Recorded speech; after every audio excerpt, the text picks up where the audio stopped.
Bom dia a todos.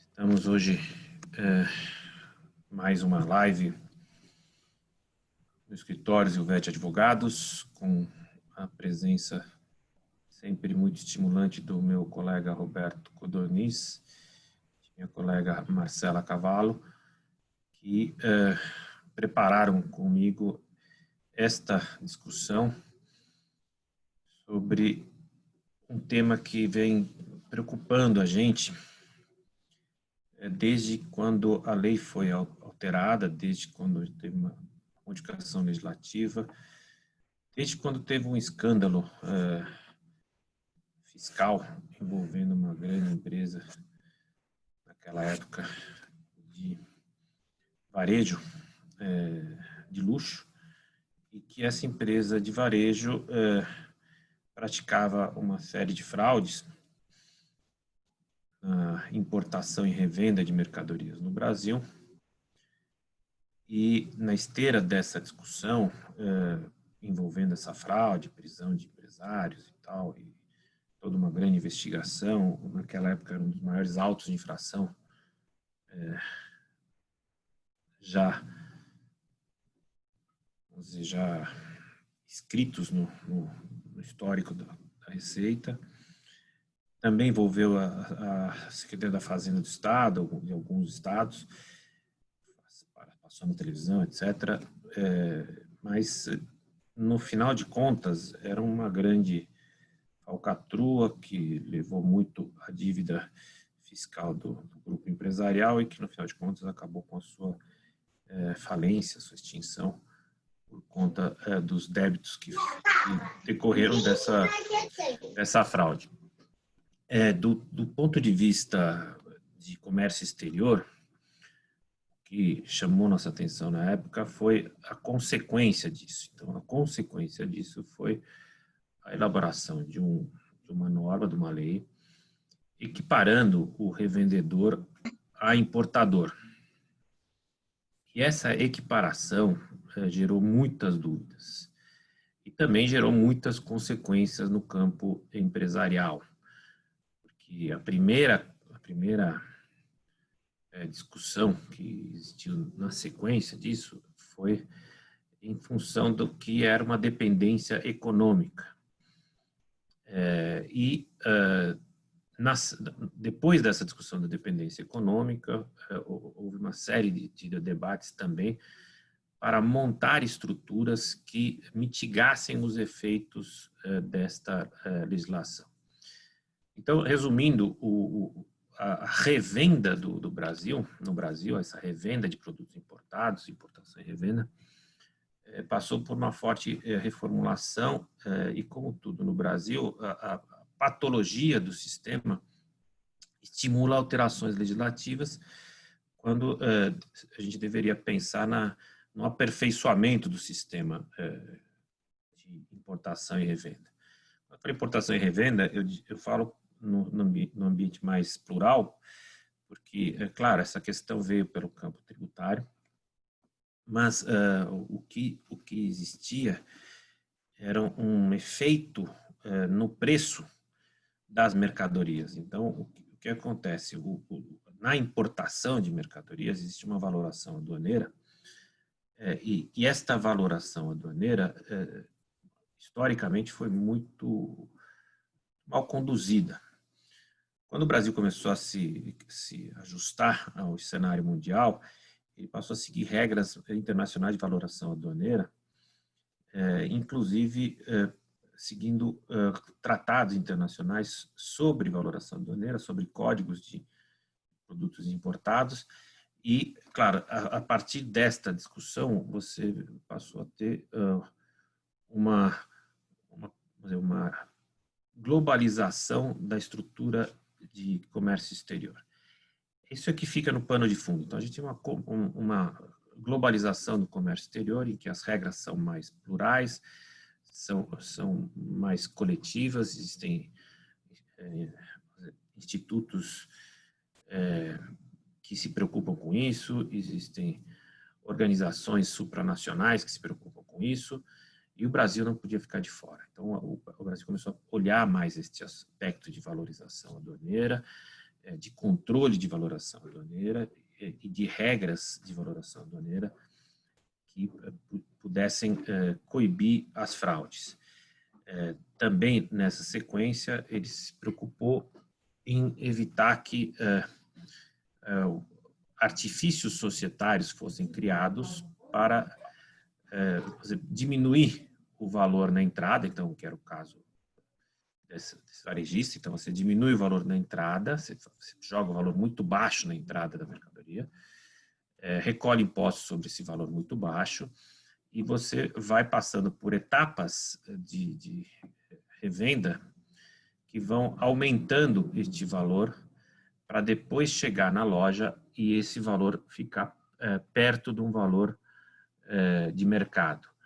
Claro que nesta lógica de valoração de mercadorias, você teria um imposto muito grande. Daí a fraude. Então, a interposição de pessoas jurídicas, a interposição de estruturas de logística, até de armazéns, de empresas que são montadas supostamente para fazer uma agregação de valor na cadeia produtiva ou na cadeia de importação, não faziam efetivamente nada e também não recolhiam os impostos. Mas essas empresas estavam em nome de pessoas interpostas, os famosos laranjas, e chegava no varejo já um preço menor do que o preço de saída da mercadoria na boca do caixa, ou seja, para quem compra a roupa ou o produto na loja, mas já com um valor agregado interessante. E aí, claro, havia uma sonegação fiscal muito forte. Mas, enfim, essa estrutura de importação e revenda foi sendo aperfeiçoada e, claro, a consequência do nosso mercado de produtos importados, que hoje representa uma grande fatia do nosso comércio internacional e da balança de pagamentos, o que fez? Fez com que a gente tivesse, então, que realmente repensar esta estrutura e é o que estamos aqui para definir e para discutir, porque o que nós temos pela frente é um debate se estas empresas que revendem suas mercadorias têm uma característica de importadores, por equiparação, ou não têm. Esse é um primeiro debate do ponto de vista tributário. Do ponto de vista, vamos dizer, do direito privado, a gente tem a figura das cadeias envolvidas na importação e revenda, e basicamente são os importadores, os agentes aduaneiros, as tradings e as empresas que fazem a revenda, estão no meio da cadeia e fazem a revenda para ou o consumidor final ou a empresa que compra as mercadorias e novamente produz uma revenda. Então, pode ser tanto uma revendedora parcial ou um consumidor final, pessoa física ou jurídica.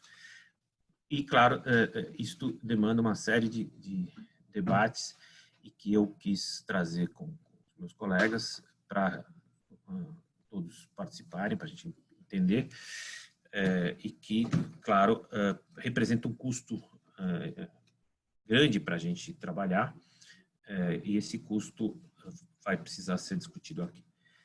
A Marcela tem aí uma colocação sobre esses aspectos do ponto de vista da estrutura logística, né? Como a gente trabalha com a estrutura logística e como a gente trabalha com essas estruturas de importação e revenda, tanto no ponto de vista de agregação de valor, quanto no ponto de vista de discussões judiciais que têm surgido por conta desta estrutura,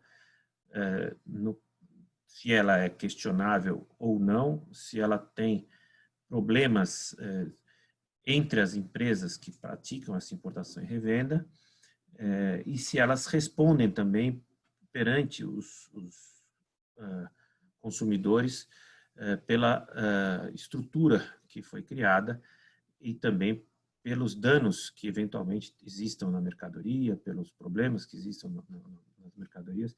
Eu queria primeiro ouvir a Marcela, para a gente trabalhar um pouco essas duas coisas, claro, com a participação muito cara do Roberto Codorniz, que deve intervir a qualquer momento para já partir para o debate, que esse é o intuito que nós temos. Bom dia a todos. Um prazer enorme estar presente aqui mais uma vez. É um tema muito interessante, que é a importação de mercadorias, ainda mais dentro desses aspectos, né, diante de vários acontecimentos que muitas vezes repercutem até na imprensa, em várias esferas do direito, não só a do direito privado, mas também tributário e até criminal, né, em alguns casos. Existem muitas dúvidas e discussões, a gente percebe um grande, às vezes, muitas dúvidas de como essas operações elas são feitas. Então, às vezes as pessoas nem têm ciência, né? Quando eu digo as pessoas, eu falo com enfoque no consumidor final, de que eles estão dentro de uma cadeia de importação e, enfim, essas operações envolvem diversos entes, dependendo da sua modalidade, o que fica difícil na hora que essa operação é desmembrada, de entender quem efetivamente participa, em qual etapa e de que forma, e até que limite, e qual que é a responsabilização. Então, a gente tem aqui hoje o intuito de deixar isso um pouco mais claro, explicar para os senhores todas as etapas, até se der tempo, e é uma ideia que a gente tem, desmembrar uma operação, né, de importação, para que isso fique claro e as informações elas não sejam tão obscuras, né? A gente tem algumas modalidades de importação, infelizmente acho que em uma hora não é possível a gente abordar todas. Eu acho que aqui a gente vai focar mais nas importações indiretas, né? Pelo menos eu, do meu ponto de vista do direito privado, o Roberto acredito que ele possa explorar alguns outros tipos, mas as indiretas, principalmente no que diz respeito às importações por conta e ordem, né? Essas operações elas são feitas basicamente de forma muito resumida de como elas são feitas, né? A gente tem um fabricante estrangeiro, que é quem evidentemente fabrica o produto. Esse produto vai para um importador, que é a empresa que é responsável por efetuar esse desembaraço, né, aduaneiro, trazer, né, para o nosso país. Após o importador, ele passa para o adquirente ou para o encomendante, dependendo da modalidade de importação, né? Mas já que a gente está em conta e ordem, é o adquirente, que aí vai para o destinatário final, que seja uma pessoa jurídica ou uma pessoa física, né? Essa cadeia ela pode se alongar dependendo do caso concreto. Mas esse é o modelo geral, assim, de forma bem resumida, e como essas operações elas se desenham. Evidentemente que quando a gente fala em burocracia, quando a gente fala em lei aduaneira, existem muitas peculiaridades, não é o foco que eu pretendo trazer, a não ser que tenha alguma dúvida de alguém, é lógico que a gente pode entrar nesse aspecto, mas o que eu vim falar aqui hoje, o principal foco é principalmente com relação à responsabilização civil, porque existe uma grande dúvida sobre quem responde por o quê, né? Então, o produto veio com defeito, quem responde? Algum problema de armazenamento, quem responde? Foi um problema, um vício oculto, quem responde? Então, isso muitas vezes pega as pessoas de surpresa, e as pessoas não sabem como lidar, elas não sabem se elas têm que tratar diretamente com o vendedor, com quem importou, com quem fabricou, se é com todo mundo, se é com ninguém, se ela fica com prejuízo. Então, existe essa grande discussão que a gente vê, principalmente quando a gente traz a discussão para o ponto de vista do consumidor, que quem acompanha as lives me vê falando muito sobre isso, que a gente tem uma lei aqui no Brasil que protege esse consumidor, né? Protege bastante, e ela desenha toda uma situação dentro de diversos casos para que o consumidor não fique desamparado. Então, muitas vezes, eu não vou dizer contrariando, porque o Código de Consumidor é uma lei, então a gente está falando de uma lei, então não está contrariando, mas vamos dizer que contraria o senso comum, o que a gente vê em algumas modalidades. Então, o consumidor ele é protegido de muitas maneiras, inclusive nesses casos de importação. Então, eu acho interessante a gente tratar aqui, tanto do ponto de vista do consumidor, para ele entender os seus direitos, entender até onde ele pode ir, como também do ponto de vista das empresas, para que elas se previnam, né, de eventuais responsabilizações que elas não planejavam, não contavam, que elas entendem que não cabe a elas. Então, hoje a gente fala, quando a gente coloca traz os grandes problemas que são mais comuns, que são defeitos no produto, e problemas de transporte, problemas de armazenamento, problemas de transporte que eu digo um roubo de carga, um acidente, seja do caminhão, seja do navio, da forma como o produto estiver sendo transportado. Então, a gente precisa entender quem responde por quê e quem, né, tem esse direito de pleitear. Uma discussão que eu achei muito interessante, que eu quis trazer aqui, fiz questão de trazer aqui, e isso falando do ponto de vista do direito do consumidor, é que, como eu disse, dentro dessa proteção, o Código de Defesa ele prevê que toda essa cadeia, assim, de regra geral, que toda essa cadeia de consumo, ela tem uma parcela de responsabilidade perante o consumidor. Então, o importador, o fabricante e até o vendedor, ele pode ser responsabilizado. E, inclusive, tem um artigo expresso, não sei se o Roberto... Marcela, desculpa, posso só fazer um breve Claro, input? fica à vontade. É que em relação às importações que a gente vê, a própria lei tributária define as modalidades de importação. A gente tem importações, como você comentou, por conta e ordem, e existe uma outra modalidade de importação por conta e ordem, que é a chamada importação por encomenda. Elas têm efeitos tributários distintos, mas me parece que talvez a própria definição que a lei tributária traz para eles seja relevante, talvez até para a gente definir um pouco dos efeitos em termos de responsabilização, se é que há alguma diferença de tratamento, isso eu não sei, é até uma pergunta que eu te faço, a depender da modalidade. Porque juridicamente, pelo menos, quando a gente tem uma importação por encomenda, o que acontece é que a trading, né, que vai fazer o desembaraço aduaneiro, ela meramente presta um serviço para o adquirente, comprador da mercadoria do exterior. Ela só presta um serviço. A operação a todo tempo, ela é feita diretamente entre o adquirente da mercadoria, quem comprou, enfim, e o industrializador no exterior. A trading, ela vai só fazer o desembaraço aduaneiro, ela presta um serviço nesse sentido para o comprador. O próprio Supremo Tribunal Federal já chancelou essa perspectiva num julgado recente. E no caso das importações por encomenda, a gente tem uma situação um pouco diferente, em que a trading, ela não presta um serviço, ela é quem efetivamente vai importar, ela é a adquirente, né? Então ela importa e aí depois ela revende no mercado interno. Então a encomendante, né, a empresa que encomenda a importação para a trading, ela vai fazer uma aquisição no mercado interno. Ela não é a importadora, ela não é o destinatário jurídico da operação. Isso que é importante a gente ver. Então eu gostaria só de colocar essa diferenciação para que a gente pudesse, para até te questionar se existe uma diferença de responsabilidade civil nessas situações. Me parece, já te provocando, me parece que na importação por encomenda, eu poderia sim responsabilizar qualquer um da cadeia, porque o importador, a trading, ela é um elo da cadeia, né? Ela adquire, ela importa e depois ela faz uma revenda no mercado interno. Já na importação por conta e ordem, me parece que ela presta um serviço. Então, ela não é nem parte da cadeia. Então, nesse sentido, eu gostaria de te questionar se realmente eu poderia, nesse caso da importação por conta e ordem, em que ela presta um serviço de desembaraço aduaneiro puramente, pelo menos aos olhos da lei tributária, mas isso já foi também debatido no Supremo, tem uma ampla jurisprudência formada a esse respeito, inclusive em cortes administrativas, né, em matéria fiscal, mas, enfim, o próprio Supremo já decidiu isso. Se nesse caso ela também poderia ser responsabilizada, né, em que ela é uma mera despachante, né, ela só realiza o desembaraço. Qual é a consequência disso na esfera civil? Excelente ponto. De fato, quando a gente trata de importação indireta, essas duas modalidades elas apresentam essas diferenças operacionais, mas para fins de responsabilização, principalmente quando a gente trata dessa questão do consumidor final e do Código de Defesa do Consumidor, a importadora ela está inclusive com previsão legal, sem distinção do modelo de importação que ela fabrica como responsável solidária também. Então, nesse aspecto, ela participa da cadeia. Existe a previsão legal lá no artigo 13, né?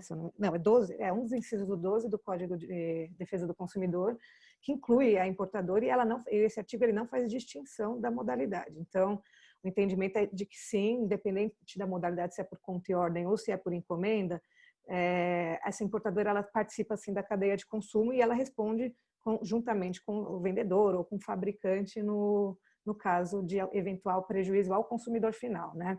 Mas é um excelente, de fato existe, é uma discussão muito interessante, porque ela não emprega, ela não adquire o produto, ela não revende o produto, ela faz esse meio campo, né, entre o fabricante e o adquirente, o encomendante, perdão, o adquirente aqui no Brasil. Então, fica mesmo, é uma discussão muito, é uma dúvida muito interessante, mas como a gente trata, né, nos olhos do Código Consumerista, e existe essa previsão sem distinção, o entendimento é de que, de fato, ela é considerada assim, membro da cadeia de consumo e responde.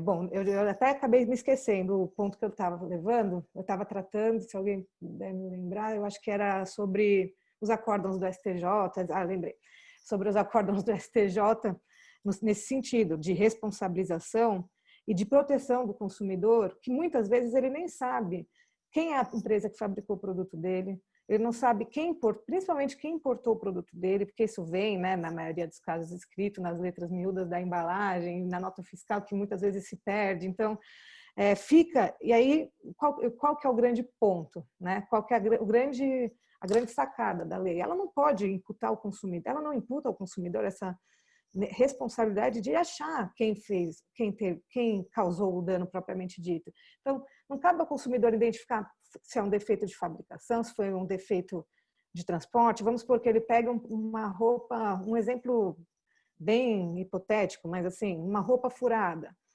Onde isso veio da fábrica? Isso foi no transporte? Isso foi na loja? Foi problema de armazenamento? Então, não é o consumidor que identifica isso. Por isso que a lei ela autoriza essa cadeia toda de consumo responder. E, óbvio, entre as empresas, depois nada impede uma eventual ação de regresso, mas para o consumidor, elas respondem solidariamente na grande parte dos casos. Mas um ponto que eu quis trazer aqui, que fica até como um alerta, é que alguns casos, não muito raros, né?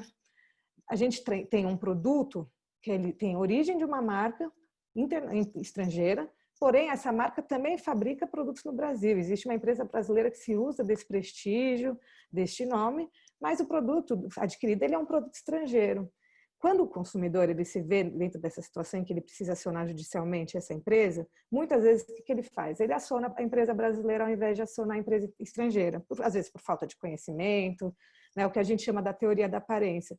E o Superior Tribunal de Justiça, ele, nesse caso, não são poucos os julgados, inclusive quem tiver interesse em ler esses acordos, escreve aqui no chat um e-mail ou contata a gente encaminha, que aplica uma teoria da aparência e a empresa brasileira acaba respondendo também pelos defeitos do produto em questão, mesmo ela não tendo participado em nada dessa cadeia. Então, é muito interessante, chega até a ser um pouco questionável, né, esse posicionamento, mas o fato é que ele é recente, ele existe, e então é um cuidado para as empresas e um conforto para o consumidor, que não tem que ficar descobrindo, né, exatamente de onde veio o produto dele em muitas situações.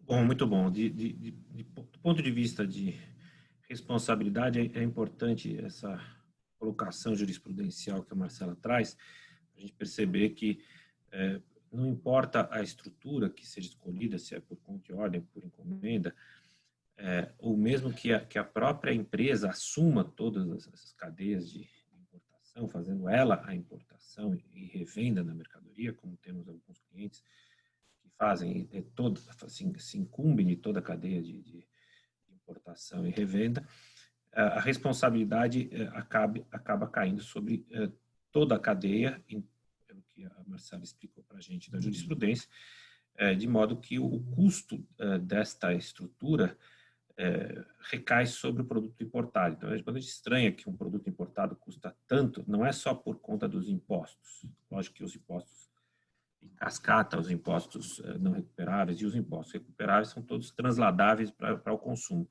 Mas o que é importante dizer também é que, em função dessa responsabilização da cadeia, às vezes indevida, como o Roberto sugeriu, ou seja, quando eu sou mero agente aduaneiro, ou mero prestador de serviço e faço apenas uma parte da importação por conta de ordem, eu não deveria responder, mas como na prática isso vem acontecendo, esse custo de responsabilidade é repassado para o preço do produto. E aí entra a questão da dependência econômica, né? Porque o que tem por trás disso? Se você faz uma importação ou várias importações, você como trading, ou você como parte dessa cadeia logística também, você praticamente só existe por conta do importador, né? Conta do produto, às vezes importado, às vezes nem do importador, do produto importado, de tanto valor agregado, ou de tanto volume, que você praticamente tem uma cadeia inteira trabalhando para você.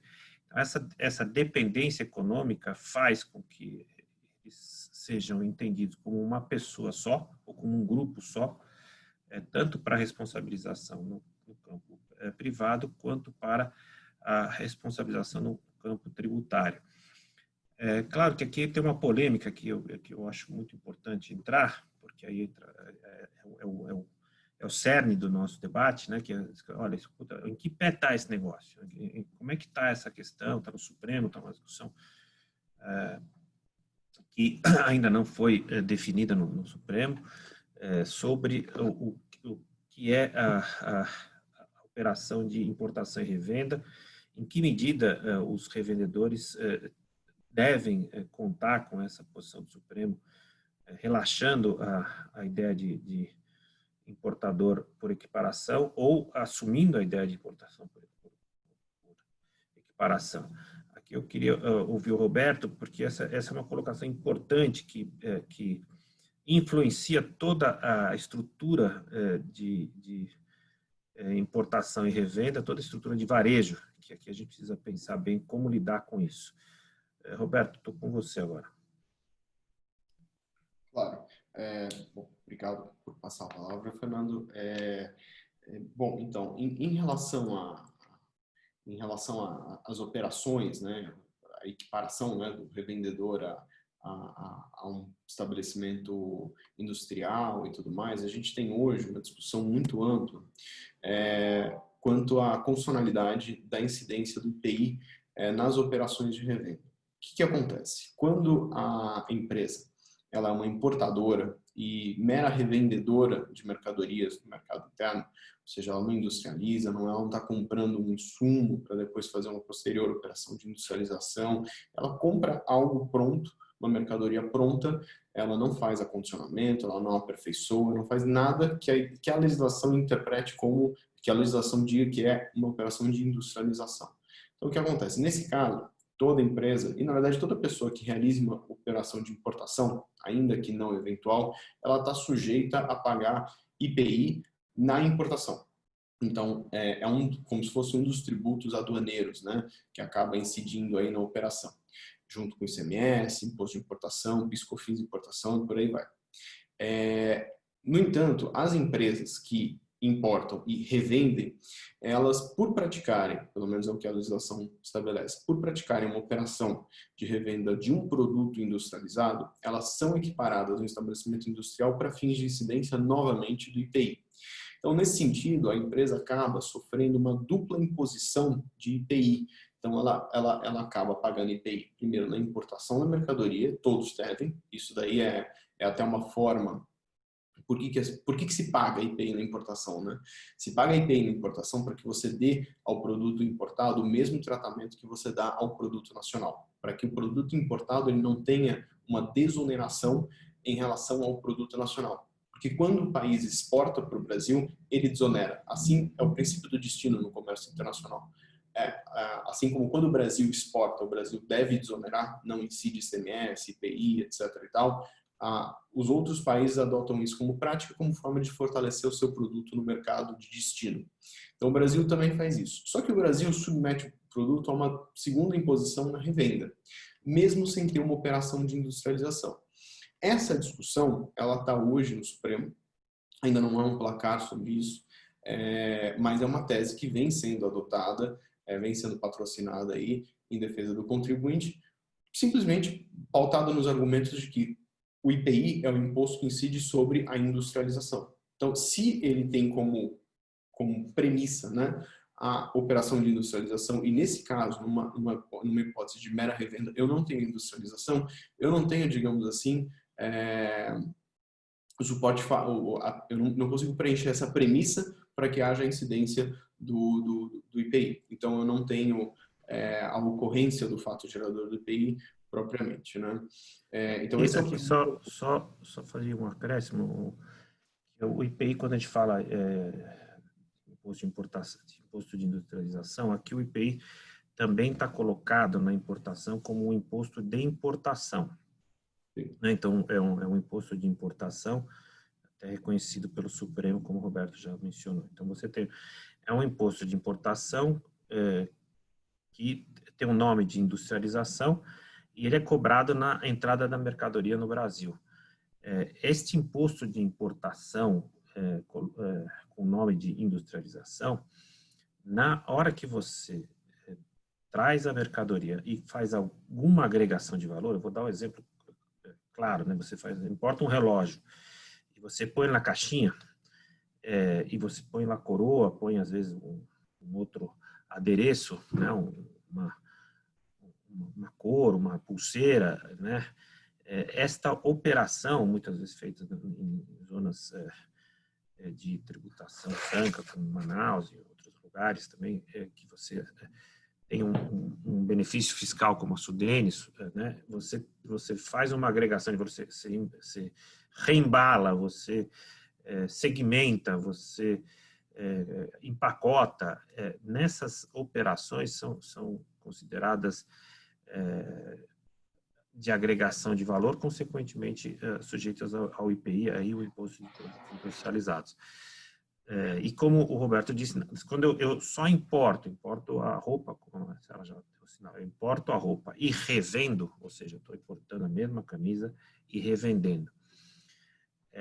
Este ato de revenda não tem nenhuma agregação de valor no produto, né? No produto.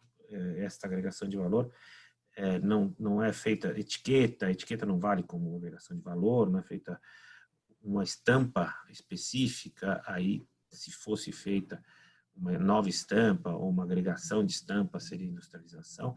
Então, é importante que se diga que nessa mecânica de revenda, em discussão no Supremo, o que está em jogo você tem uma importação e revenda pura e simples, você importa a máquina e revende,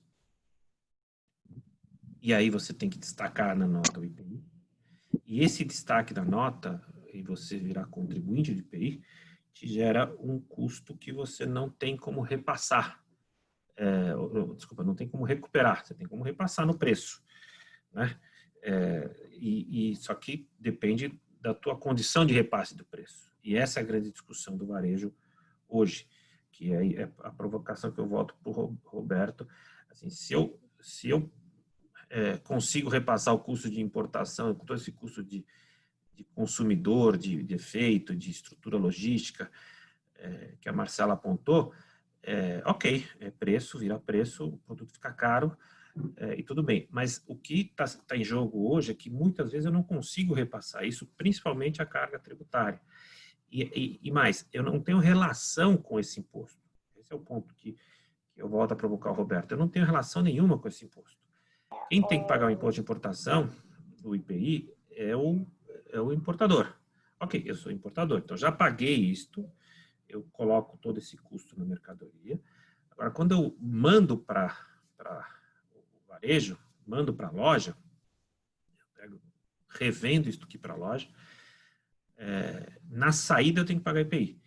O que eu tenho a ver com isso, Roberto? O que eu tenho a ver com esse IPI? Tem alguma relação eu tenho, como revendedor, alguma relação com esse produto que está saindo? Ele é industrializado? Ele é reimportado? Por que eles me equiparam ao importador de forma transversa? Então, é justamente esse o questionamento. Como o produto não é industrializado, ele não deveria estar sujeito à incidência do IPI. Até porque, e esse é um argumento bastante interessante, que é engraçado, né? Se a incidência do IPI, como o Fernando bem disse, que se transforma num tributo aduaneiro quando eu faço o ingresso da mercadoria em território nacional, ele se destina justamente a equiparar o tratamento tributário do produto importado ao produto nacional. O IPI ele se transforma nos tributos aduaneiros, é o que se chama no exterior de Border Tax Control, né, para você dar a ele o mesmo tratamento ao produto nacional que sofre a incidência desses tributos. A segunda incidência do IPI caracteriza uma situação de agravamento do produto importado. Então, aí não só eu tiro a vantagem do produto importado, que foi desonerado na origem, com a incidência na importação, como eu ainda dou uma segunda incidência, tratando-o de forma pior do que um produto nacional. É por isso que essa é uma regra que ofende o acordo GATT firmado pelo Brasil perante a OMC, que prevê duas regras de isonomia, né? Uma de não discriminação. Uma delas seria o Most Favored Nation Treatment. Eu não posso discriminar entre produtos de dois países diferentes. Eu não posso dar ao produto mexicano uma vantagem que eu não dou a um produto chileno, por exemplo, ou a qualquer outro país membro da OCDE, da OMC. Ou o National Treatment, que é discriminar contra o produto importado, que é quando eu justamente dou ao produto importado um tratamento pior do que aquele que eu daria a um produto nacional. Essas regras ofendem. Então, na OMC, o que a gente visa proteger é justamente esse tratamento não discriminatório, né, para favorecer, na maior medida possível, o livre fluxo de comércio. Então, quando eu tenho essa segunda incidência, no final eu estou indo contra o National Treatment, eu estou discriminando o produto em relação ao produto nacional. O produto nacional passa a ter uma situação um pouco melhor. Então, veja que o impacto dessa segunda incidência, ela acaba tendo, digamos assim, repercussões que vão muito além daquilo que já é sério, que é haver a incidência do IPI numa operação que normalmente não haveria, porque não há industrialização. Então, aí respondendo a pergunta do Fernando, não há relação com o IPI do mero revendedor, não deveria haver, mas a legislação atribui. E é por isso que eu questiono perante o Supremo. E também uma preocupação de comércio exterior mesmo, uma preocupação de adequação desta regra ao acordo GATT celebrado pelo Brasil. Essas questões estão sendo hoje submetidas, né, à apreciação do Supremo. Ainda não tem um placar finalizado sobre isso, mas o que se espera, né, assim, é que o contribuinte tenha êxito. Muito embora a gente seja um pouco cético em relação, às vezes, ao Supremo, até que venha uma decisão, enfim. A gente sabe que esse é um tema bastante controvertido. Você tem jurisprudência em sede de TRF, 2, 3, hora favorável, hora desfavorável. Não é uma jurisprudência pacífica que se tem sobre isso, mas é uma discussão válida, né? Uma discussão válida principalmente para as empresas que atuam como importadoras e meras revendedoras. Agora, importante... Esse debate é importante, desculpa interromper, mas já te provocando novamente, provocando a Marcela, é que nós temos um problema de consequência neste ambiente de importação e revenda, por conta disso que você falou, da gente ter um imposto a mais, né? Então, se eu importo e revendo, eu tenho um custo a mais do que se eu compro de você aqui no Brasil e revendo. Então, se eu comprar o mesmo relógio teu no Brasil e revender, eu não tenho IPI na revenda. Se eu comprar importado e revender, eu tenho esse custo. Então, esse é o tratamento desigual entre produto nacional e produto importado. E esse tratamento desigual, que você bem colocou, gerou uma distorção. Então, como é que eu saio desse problema? Muita gente está nacionalizando os produtos, né? Então, voltando à questão da nacionalização. O que é a nacionalização? Eu importo por alguma estrutura de tributação privilegiada, nacionalizo e revendo. Quando eu nacionalizo, eu digo que eu industrializo. A vantagem que eu tenho de fazer esta nacionalização é que eu tomo crédito de IPI e revendo. Quando eu faço esta operação, muitas vezes eu me utilizo de locais onde a tributação é privilegiada e os impostos são muito mitigados, como principalmente o ICMS, tanto na Zona Franca quanto em outros demais estados.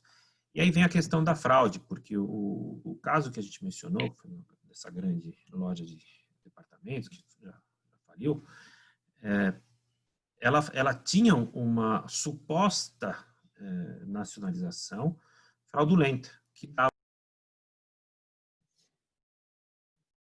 Fernando, seu áudio. A gente vê muitos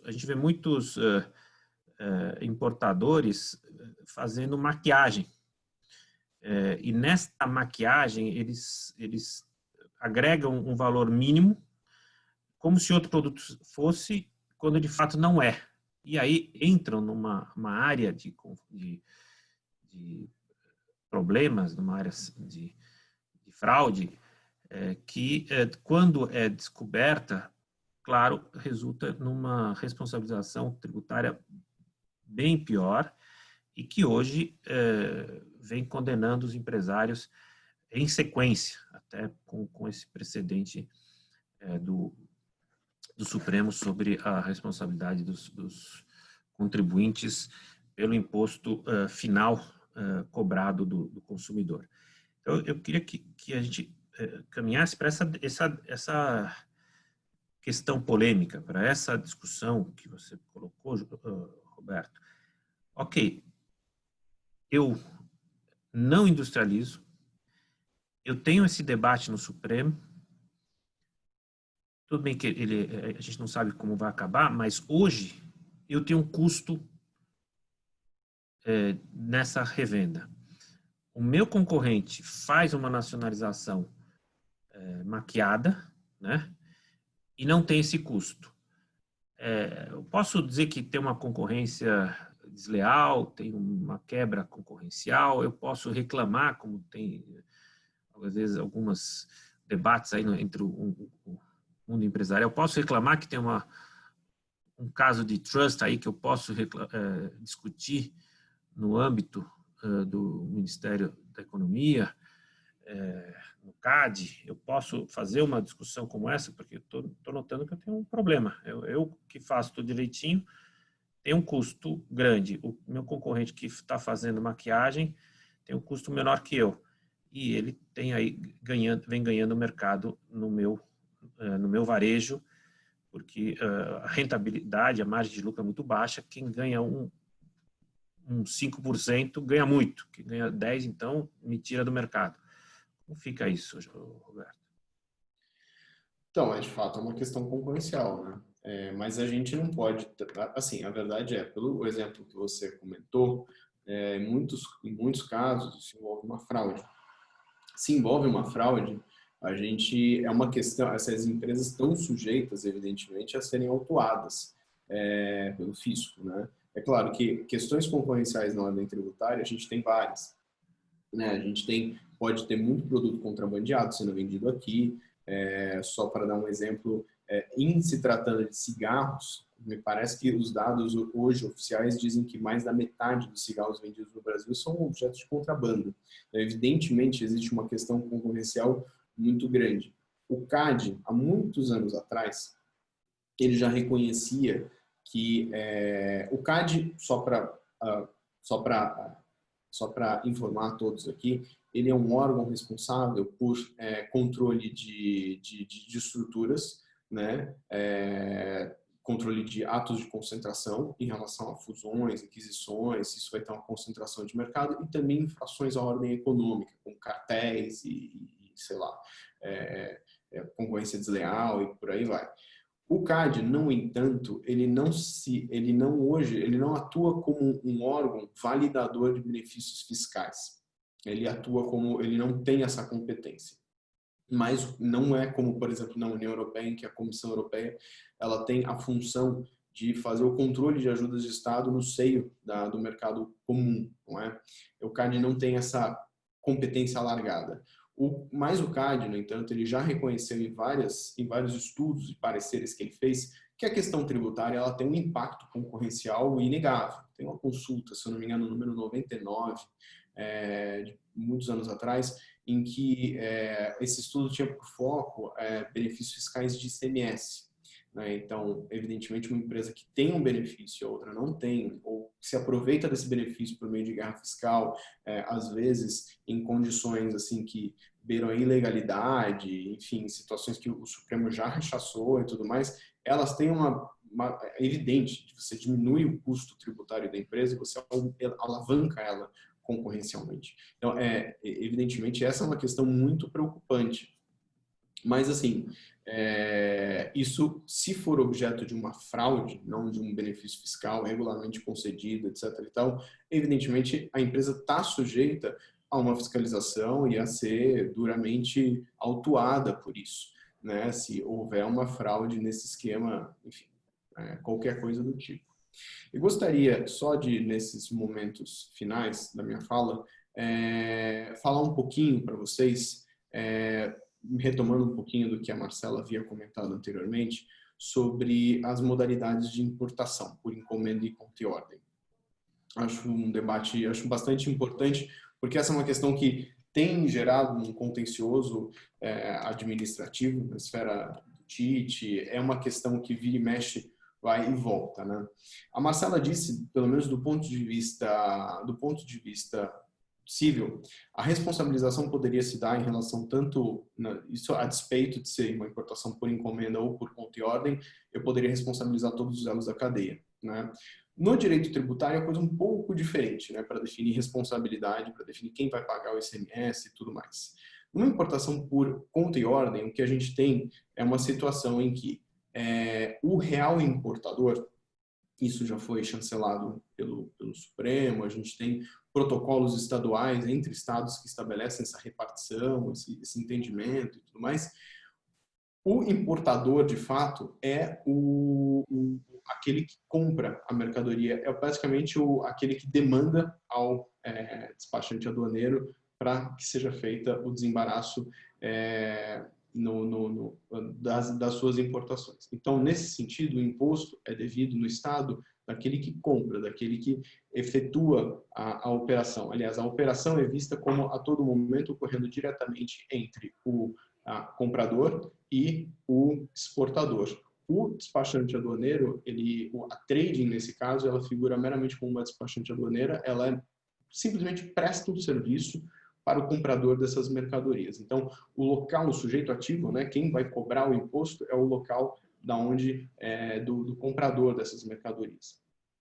Quando a gente fala da importação por encomenda, que é uma modalidade diferente, aí, como eu já havia antecipado, sob a perspectiva do direito tributário, tem uma operação completamente diferente, porque nesse caso é a trading, aquela que realiza o despacho, quem é a real importadora. E aí, posteriormente, ela realiza uma operação de revenda no mercado interno para o encomendante, né, para a empresa encomendante. Então, nesse caso, tem efeitos tributários totalmente diferentes. Quem vai pagar o imposto de importação é a trading e, posteriormente, você tem uma mera operação no mercado interno.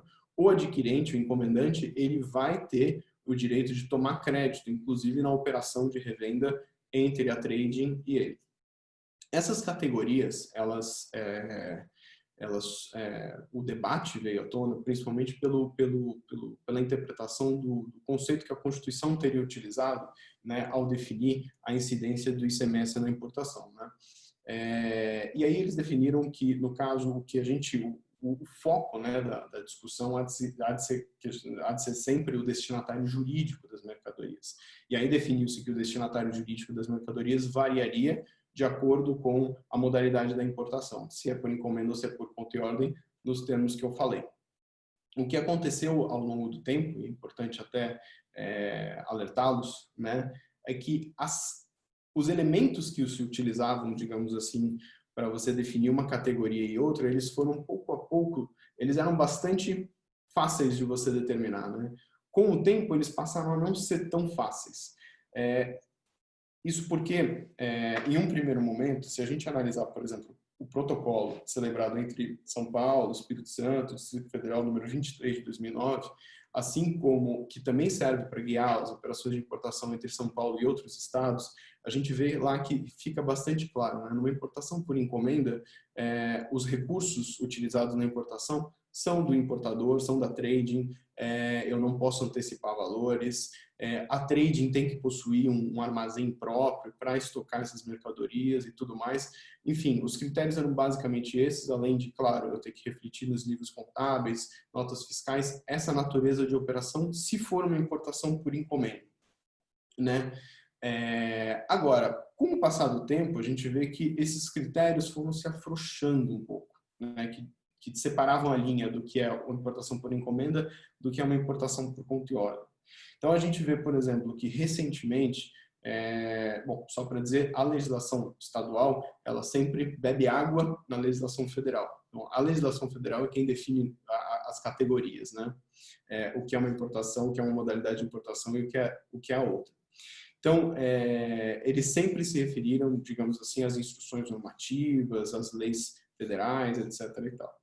Então, o que a gente tem hoje é uma alteração, pelo menos na legislação federal, quanto à questão das antecipações de valores. Então, para definir uma importação por encomenda, sim, os recursos continuam tendo que ser da trading importadora na modalidade por encomenda. Só que hoje em dia, a legislação federal passou a admitir que esses recursos pudessem ser antecipados pelo encomendante, o que não era possível antes. Além disso, um outro requisito que se utilizava para discernir uma da outra era a detenção de um armazém próprio, né, da trading que realiza importação por encomenda. Ela poderia terceirizar ou não, poderia ser um armazém dela ou até terceirizado por parte dela.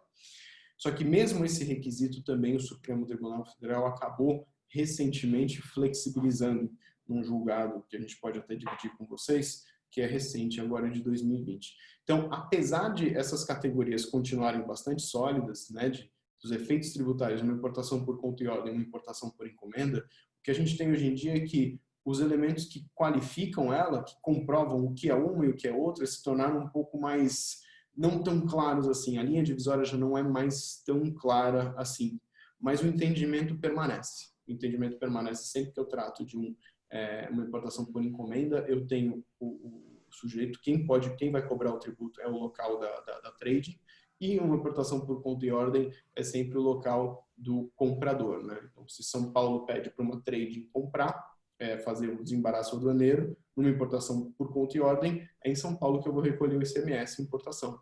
Agora, se é uma importação por encomenda e a trading usa essa modalidade, você usa essa modalidade, então é no local da trading que vai ocorrer a importação. Esse é um tema bastante denso, mas é importante situá-los, porque também é um tema muito recorrente para muitas empresas que importam, revendem. Desculpa se eu me fala falando. Muito bom. Esse debate é interessante porque nessa aproximação do que é encomenda e o que é conta e ordem, por força das instruções normativas, por força da interpretação das leis federais e também por conta da decisão do Supremo, deixa um pouco confuso o contribuinte. Fala, peraí, então eu fazia por conta e ordem, agora passo a fazer por encomenda, eu revendo, tenho que destacar esse IPI. Como é que eu faço? Qual é a modalidade de tributação que mais é conveniente para mim? Eu passo para o lucro real e descarrego todos esses custos de tributação, todos esses custos que a Marcela trouxe aí, coloco na minha cadeia produtiva, fico no presumido e, consequentemente, eu tenho um custo fiscal, vamos dizer, não absorvido, mas eu tenho que repassar para o preço. Como é que eu faço isso? Então, a gente tem aconselhado aos clientes e aos colegas que trabalham nesse setor que a gente faça o cálculo na ponta do lápis, porque não é tão claro, como o Roberto disse, que uma modalidade é melhor que a outra. Mas, nesse cálculo, a gente consegue revelar o que eu consigo colocar no preço. Se eu tenho um custo de importação que eu pago para alguém pelos serviços de despacho aduaneiro, pelos serviços de estruturação da importação, logística e tudo, Esses custos têm um imposto local de serviço, e eu tenho que pegar esses custos e embutir no meu preço, vai integrar o meu cálculo, vai integrar minha engenharia reversa para eu chegar num preço sobre o qual vai incidir ICMS, e na revenda vai incidir IPI. Então, é preciso a gente fazer um cálculo bem criterioso e com calma para a gente não escolher uma modalidade ou outra, ou às vezes pode ser até que para determinados produtos de uma margem relativamente baixa, a gente escolher uma modalidade de importação e uma modalidade, inclusive, de apuração de impostos, e para outros produtos de uma margem de lucro maior, escolher uma outra modalidade de importação e uma outra modalidade de recolhimento de impostos. Quer dizer o seguinte, eu posso ter uma empresa importando produtos por conta e ordem, uma empresa importando produtos por encomenda. Vai da cadeia de importação e vai também da cadeia de distribuição, porque não é tão lógico que a gente possa falar, não, então vamos fechar a estrutura que a gente tem lá em Manaus, que a gente tem lá em Goiás, Porto Seco, que a gente tem lá em Espírito Santo. Não é tão lógico para também quem trabalha no setor de portos que isto seja assim definido empiricamente. É preciso a gente colocar os cálculos no detalhe, inclusive da logística, porque muitos importadores derrapam na logística, então fazem uma estrutura que fiscalmente é muito interessante, mas logisticamente é terrível, porque na operação o produto se encarece muito, principalmente por problemas de deterioração da mercadoria ou de quebra de estoque, perda de estoque, sazonalidade. Então, é necessário que a gente esclareça muito bem aqui. Espero ter conseguido aí com os meus colegas que muito ajudaram nessa questão, nesse debate, pontuar os problemas e deixar claro que é uma questão que envolve muito custo e que pode sim ser feita buscando o menor custo e evitando as contingências que são criadas por uma escolha apressada ou por uma escolha que nem sempre traz o melhor resultado final. Então, com isso eu quero agradecer, já estamos no nosso tempo estourado, a Marcela novamente, o Roberto, e a todos que participaram desta live, desejando a todos um bom dia, um bom resto de semana e até a semana que vem. Um abraço a todos, viu? Um abraço, pessoal. Bom final de semana. Um abraço e excelente dia. Desculpa. Tá bom? Tchau, gente.